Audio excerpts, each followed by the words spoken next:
네, 30세를 다른 말로 이립이라고 부릅니다. 마음이 확고하게 도덕 위에 서서 움직이지 않는 나이라는 뜻인데요. 그럼에도 불구하고 한국교회 30대 청년들 중에는 신앙의 흔들림 때문에 교회를 떠나는 경우가 생기기도 합니다. 네, 오늘 뉴스 더보기 시간에는 유원대학교 안광현 교수님, 한일장신대학교 박영은 교수님과 함께 이야기 나누겠습니다. 네, 두 분 어서 오십시오. 예, 안녕하세요. 반갑습니다. 저도 30대이기 때문에 아마 오늘 대답이 저에게도 상당히 좀 의미 있는 대답이 되지 않을까 싶은데 일단 현재 대한민국에서 살고 있는 30대 현황, 이것도 좀 짚어보고 가죠. 네. 30대는 국가나 교회에서 매우 중요한 인적 자원입니다. 네. 인재로 비하면 허리나 척추에 비교할 수 있고요. 그런데 그들이 정말 고달픕니다. 30대 젊은 층 암 발생률도 높아지고요. 결혼과 사회 활동하지 않는 비율도 굉장히 높아지고 있습니다. 네. 특히 30대 남성의 경우에 44.2%가 미혼입니다. 심각하죠. 또 흡연 인구 그리고 음주 비율이 30대 남녀가 1, 2위를 차지하고 있습니다. 네. 뿐만 아니라 62만 명의 30대가 연 1,100만 원 이하의 소득이고요. 구직 환경은 갈수록 악화되죠. 그리고 아르바이트 구직자 7명 중에 1명이 30대의 어떤 그 생계형 30대입니다. 그리고 이들이 파산을 해서 개인 워크아웃을 신청한 사람들이 연간 2만 명이 넘고요. 전체 워크아웃 신청자의 약 30%입니다. 올 7월 통계에 따르면 우리나라 전체 인구 5,180만 명 중에서 30대 인구가 730만 명, 그리고 같은 문화, 그리고 비슷한 환경을 살아간 40대 초반까지 하면은 아마 대략 1천만 명이 30대라고 볼 수 있습니다. 그리고 교인수를 살펴보면은 저희 통합식 교인이 271만 명 중에서 약 12%인 33만 명입니다. 한국 교회 전체로 1천만 명 기준으로 추정하면은 대략 100만에서 150만 명 정도가 30 플러스 세대라고 볼 수 있습니다. 네. 안광현 교수님께서 30대의 현황을 짚어주셨는데요. 이번엔 박영은 교수님께 질문을 드리겠습니다. 세대들마다 다양한 특징이 나타나겠지만 다른 세대들과 다르게 30대에서는 좀 어떤 특징들이 나타나나요? 네, 지금 30대들이 겪는 현실은 세대라는 특징과 이 2010년대 후반이라고 하는 시대, 급변하는 전에 경험해 보지 못한 시대라는 특징이 함께 맞물려 있는 것 같습니다. 사회에서 경쟁이 굉장히 격화되고 현실의 무게에 아주 많이 짓눌려 있고 특별히 삶에 대한 기대 수준은 굉장히 높은데 현실은 따라가지 못한, 그러니까 살고 싶은 삶과 지금 누리고 있는 삶과의 괴리가 굉장히 커져 있는 세대인 것 같습니다. 거기다가 육아의 부담, 아이를 잘 키우고 싶은 마음도 많고, 그리고 육아의 부담이 크고 또 미혼은 미혼대로 불안이 많고, 그러는 가운데 40대 초반만 돼도 또 이제 은퇴 걱정을 하기 시작해야 하는 나이이기 때문에 여러 가지로 삶의 활력이 꽉 막혀 있는 상태라고 볼 수 있겠습니다. 그러는 가운데서 신앙이, 교회 생활이 그 삶의 활력을 이렇게 틔워주는 에너지를 공급해주는 힘이 될 수 있으면 좋겠는데 그렇게 되지 못하고 많은 사람들은 오히려 교회 생활을 짐이라고 생각하는 현상까지 있는 상태에서 어려움이 큰데 어쩌면 이런 어려움들을 경험하고 있다는 것이 또 30대 사역의 가능성이 될 수도 있다. 그렇게 생각을 합니다. 네. 예, 잠시 이야기를 해주셨습니다만 이 교회가 오히려 짐으로 다가오는 경우들이 있다라고 이야기를 해주셨는데 그렇다고 한다면 이 30대가 교회를 떠나는 이유를 교수님은 좀 어떻게 분석하고 계세요? 여러 가지가 있을 겁니다. 근데 제일 첫 번째가 젊은이들이 머물 자리가 없다, 교회에.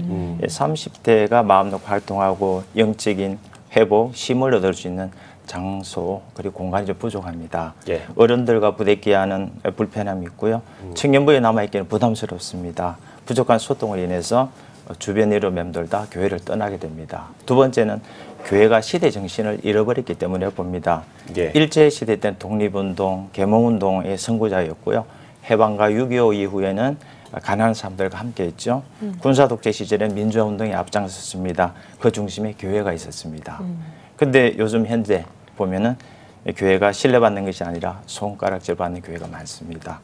그러니 젊은이들이 교회는 매력이 없어지고 교회를 떠나게 됩니다. 세 번째는 교회의 보수화입니다. 여기서 보수는 보수와 진보로 가는 이념적인 것이 아니라 기득권을 지키려고 하는 보수화입니다. 이 변화에 대해서 따라가지 못하고 부응하지 못하고 내 교회 중심의 성장주의에서 벗어나지 못했습니다. 그러기에 젊은이들은 답답하죠. 그러니까 교회를 떠납니다. 네 번째는 교회의 어떤 공의, 정의가 사라졌습니다. 이 젊은이들은 정의로 열정이 있지 않습니까? 믿음의 선배들에게 정의를 배우고 공의를 배우고 본받고 싶어 하는데 불행하게도 90년대 이후에 한국 교회가 부패, 일탈, 분쟁, 교회 세습으로 이제 문제가 발생하고 사회적 무리가 일어났습니다. 최근에 이제 명성교회 부자 세습 같은 경우도 사회적 이슈가 되고 있거든요. 예, 그렇죠. 이번 이제 교회 세습을 어떻게 비교하냐면 일제 때 신사 참배한 것과 비교해서 만문신 앞에 무릎을 꿇었다 이렇게 이야기합니다. 특히 이제 가나안 교인들, 가나안을 거꾸로 읽으면 안 나가 교인입니다. 이 기독교인이면서 교회를 출석하지 않는 사람인데 이들은 이제 부끄러운 이런 사건이 터질 때마다 그거 봐라. 교회 안 나가는 거 내가 잘한 거야. 교회가 저런데 부끄러워서 어떻게 교회 다녀. 이렇게 하면서 마음을 완전히 닫고 교회를 떠나게 되는 거죠. 네.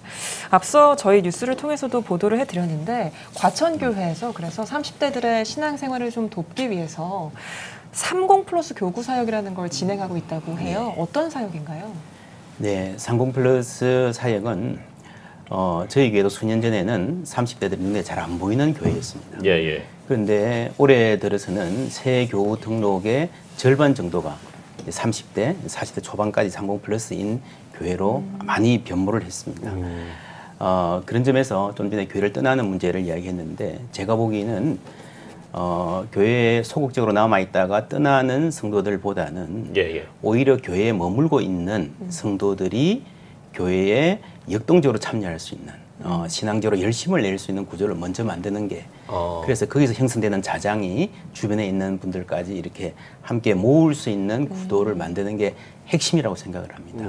그래서 저희 사역은 무엇보다 리더 모임, 구역장과 리더 모임을 세우는데 아주 오랜 시간 아주 집중 투자를 한 셈입니다. 그리고 지금은 지금 30, 40대들이 교회 사입 초반까지 나오면서 매주일 구역 모임을 하는 게 가장 큰 특징입니다.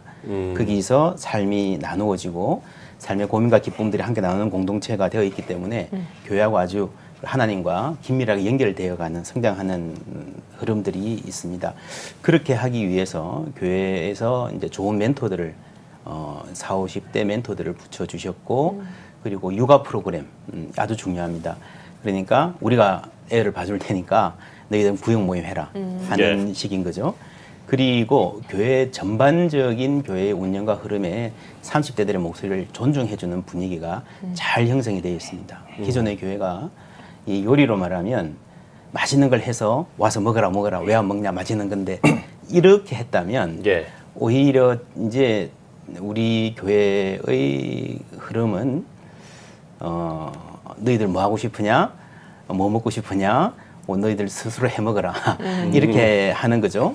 근데 스스로 해 먹는 걸 뒤치다거리 하려면 어른들이 훨씬 더 많은 수고를 하셔야 됩니다.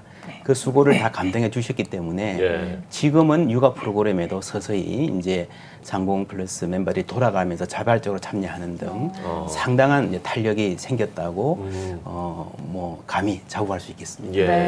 교수님은 좀 어떻게 생각을 하세요? 이렇게 30+ 교구 사업이 좀 성장할 수 있었던 이유 좀 어떻게 보십니까? 네, 교수님 좀 몇 가지 말씀하셨지만 시작 당시 과천교회도 다른 교회 별로 다른 게 없었을 겁니다. 30대 성도들이 이제 청년부에 아까 말씀드렸던 불편하죠. 교구로 편성되어서 장년들과 신앙생활한 것도 불편합니다. 그런 혼란 중에서 2012년 상공플러스 부서가 만들어지고 제가 부장을 맡았습니다. 첫 예비 모임에 10명이 모였어요. 과천교회에서도. 그들은 교회 어른들부터 받은 상처도 많았고 불신도 높았습니다. 자기들을 위해서 교회가 무엇을 해줬느냐 이렇게 질문할 때는 정말 대답할 말이 없었습니다. 그런데 이 상공플러스가 이제 교구로 부흥하고 성장한 이유가 있습니다. 지금처럼 첫 번째는 이제 담임 목사님의 설교와 비전입니다. 이 주인신 담임 목사님이 이 젊은이의 영을 깨우고 생동감이 넘치는 설교를 하셨고요. 한국 교회의 위기, 젊은 세대들이 왜 교회를 떠나는지 함께 고민을 했습니다. 그리고 상공플러스는 과천교회의 최종 병기다라고 교회에 선포하고 젊은이들이 자긍심을 가지도록 힘을 주고 그다음에 목회 비전을 과감하게 밀고 나갔죠. 예, 두 번째 성장 비결은 유능한 교육자, 멘토단을 구성했습니다. 시작 당시 이제 변창배 목사님 상호플러스 담임 교육자로 오셨고, 황 목사님, 백지원 전도사님 이런 분이 함께 하셨고, 멘토로는 서울장신대 정병준 교수, 치유상담 고 오기만 목사, 가정상담 전문가 부부, 그다음에 두 분의 권사님이 묵묵하게 헌신을 하셨고요. 세 번째는 리더 훈련과 소그룹 모임을 활성화합니다. 맨 먼저 한 일이 리더를 세우고 제자 훈련, 성경과 말씀 교육을 했습니다. 리더와 제자 훈련을 통해서 든든한 기둥들이 세워지니까 소그룹 모임, 구역 모임 활성화하기 시작했고, 이 배야던 상공플러스 교인들이 교회를 찾아오기 시작했습니다. 예. 매주 이제 새 가족들이 늘어나니까 교회에 힘이 붙고요. 가정 상담 교육이나 야구 동아리 모임 등이 큰 역할을 하게 되기도 했습니다. 네. 예, 마지막 네 번째는 소통과 자치입니다. 이 상공플러스의 제급부장 3년을 섬기면서 이렇게 하자 이렇게 말한 적이 없습니다. 예, 제가 이제 간식 준비나 예배 참석, 이제 기도만 이렇게 하다 보니까 아마 답답했을 거예요. 그러다 보니까 자기들 스스로 조직을 했어요. 그리고 할 일을 자기 스스로 결정을 합니다. 그리고 그걸 행동으로 옮겼습니다. 예, 결국 리더십과 자치 능력이 스스로 생긴 겁니다. 예, 교회는 상공플러스 회원들이 요구하는 것, 예를 들어서 예배 형태, 예배 시간, 장소 이런 데에 대한 요구가 있으면 최대한 응답하고 수용해 주었죠. 그러다 보니까 이렇게 성장하게 된 것 같습니다. 네. 그럼 이런 30대들의 부흥이 다른 세대, 특별히 더 젊은 세대 부흥에도 영향을 어느 정도 미칠 거라고 보시나요? 네, 저는 아주 많은 관련이 있다고 생각을 합니다. 첫째로 다음 세대에 그런 포괄적으로 이제 우리 어린이들까지 포함하면 어린이 부서가 상공플러스와 함께 성장하는 흐름이 분명히 있고요. 이제 그 어린이들이 자라나는, 그리고 공동체를 함께 사랑을 나누는 공동체를 맛보고 자라나는 것들이 그 다음 세대에게 굉장히 중요한 영적인 자산이 되리라고 생각을 합니다. 그리고 이제 저희들이 장기적으로 갖고 있는 비전이 30대가 좀 잘 서가면서 20대 청년들의 또 멘토 역할을 하는 흐름을 기획을 하고 있고, 제가 보기에 많은 교회들이 20대 청년에 관심을 많이 갖는데 사실은 담임 목회자나 당회의 지도력이 20대에게 직접 영향을 미치기는 쉽지 않습니다. 그래서 오히려 30대를 교회 주체로 세우면서 교회 전체의 문화와 체질이 서서히 변해가면서 교회 전체가 20대에게도 이렇게 다가가기 쉬운 교회로 변모하는 그런 흐름이 중요하다고 생각을 하고요. 그래서 저희 상공플러스가 회의를 자주 하는데 회의를 참석해 보면은 이게 회의하는 건지 노는 건지 막 낄낄거리고 웃고 굉장히 소통이 아주 활발하게 잘 이루어집니다. 그런 문화, 우리가 그냥 단지 30대 그냥 기존의 교회에 오는 것이 아니라 앞으로 10년, 20년 후에 교회가 어떤 교회가 되어야 할 것인가, 20년 후에는 어떤 사람들이 어떤 형태로 당회를 할 것인가 하는 것들을 지금 상공플러스 사역을 통해서 미리 볼 수 있는, 그래서 이것은 단지 그냥 30대의 숫자가 늘어나는 것이 아니라 한국교회 미래의 교회의 활력과 문화를 미리 맛보고 시뮬레이션 해보는 모임이라 저는 그렇게 생각을 합니다. 지금 한국교회의 현실이 그야말로 이 청년 부재에 고민하는 대한민국의 교회들이 너무 많다라는 이런 현실들을 저희가 볼 수가 있지 않습니까? 분명히 과천교회의 어떤 30플러스 교구 사역이 이런 한국교회, 이런 청년 부재에 고민하는 한국교회에게 던져주는 메시지도 있다라고 생각하거든요. 저도 상공플러스 사역을 하면서 많은 통찰과 깨달음을 얻어가는 중입니다. 그래서 사실은 젊은이들 만나면서는 서로 배우는 것 같아요. 사실은 30대는 어떻게 보면 교육의 대상이라기보다는 이미 사회에서 많은 결정들에 참여하고 있지 않습니까? 물론 결제 도장지 있는 건 5, 60대인지 모르지만 그 컨텐츠를 채우는 것은 사실은 우리 사회에서 대부분 30대 흔히 얘기하는 실무진이라고 그렇죠. 하죠. 실무진이죠. 가장 창조적이고 역동성 있는 분들인데 교회에서는 그냥 시키는 대로 따라가는 수동적인 존재로 있는 상태가 오히려 교회 활력을 떨어뜨리는 거죠. 그래서 이 과천교회는 예를 들면 교회 70주년 기념 행사를 준비할 때에 상공플러스를 많이 초청을 합니다. 그래서 장로님들이 틀을 만들어 주시고 마음껏 너희들 좀 의견을 개진해봐라 해서 교회 전체가 흘러가는 흐름에 30대의 색깔이 많이 반영되어 있는 구조가 되어 있습니다. 물론 그렇게 하기 위해서는 좀 단계가 필요하고 시간이 필요하겠죠. 초창기에는 재정, 그리고 공간, 주일날 교회 모여보면 막 서로 공간 차지하느라고 막 난리인데 30대가 모일 수 있는 공간을 안정적으로 확보해주고 그리고 육아를 잘 책임져 주면서 완전히 많이 스포트를 해주면 예. 이 30대들이 함께 모이는 것과 섬기는 맛을 보기 시작합니다. 맛을 보기 시작하면 그때부터는 자발적으로 하게 되는 그 자발성이 생기는 기간까지 교회가 기다려주고 인내해주고 인적 물적 자원을 투자해주고 기도해주는 그게 아주 절실하다고 생각합니다. 네. 30대 청년들을 좀 부흥시키기 위한 과천교회 모범적인 사례에 대해 이야기를 나눠봤는데요. 교회와 지역사회가 또 함께할 수 있는 다른 것들도 있을까요? 네. 지역사회와 함께하기 위해서 교회는 지역 주민들이 쉼이라는 그런 의미를 얻을 수 있도록 소통의 공간이 되면 좋겠어요. 그리고 지역의 젊은 주민들이 자연스럽게 올 수 있도록 교회는 문턱을 낮추고 빗장을 열어야 합니다. 이제는. 그리고 문화와 예술, 취미 등의 연속성 있는 모임, 예를 들어서 기타 교실, 뭐 악기나 노래 동아리, 마을 갤러리, 독서 모임, 카페 이런 스포츠 동아리 이런 거 함께 하면 좋을 것 같고요. 예. 그 자리에서 부담 없이 만나고 만남이 즐겁고 행복한 모임이 된다면은 지역 주민들은 교회는 재미있는 곳, 유익한 곳, 행복한 곳. 그러다 보면은 이 마을 속의 교회라는 인식을 바뀌게 될 것입니다. 서서히 이제 복음에 물들어가는 거죠. 예, 또한 젊은 세대들이 공통된 관심 분야가 있습니다. 공동육아, 어린이 교육, 커뮤니티 등을 만들면은 굉장히 좋을 것입니다. 그리고 교회가 마을의 환경 개선이라든지 마을 가꾸기 이런 게 동참하다 보면은 현 정부에서 추진하는 마을 만들기, 마을 공동체 사업과 연결되어서 시너지 효과가 크게 될 것이다. 그렇게 기대합니다. 네. 예. 마지막으로 우리 한국교회 성도님들 특별히 다음 세대 중에 30대 애들에게 당부의 한 말씀 두 분께 질문 드릴 텐데 두 분께 한 말씀씩 좀 짧게 해주시죠. 듣겠습니다. 네. 요즘 7포 세대를 합니다. 젊은이들 굉장히 힘들 겁니다. 고달픈 생활에서 예배와 말씀을 통해서 쉼을 얻고 힐링을 하면 좋겠고요.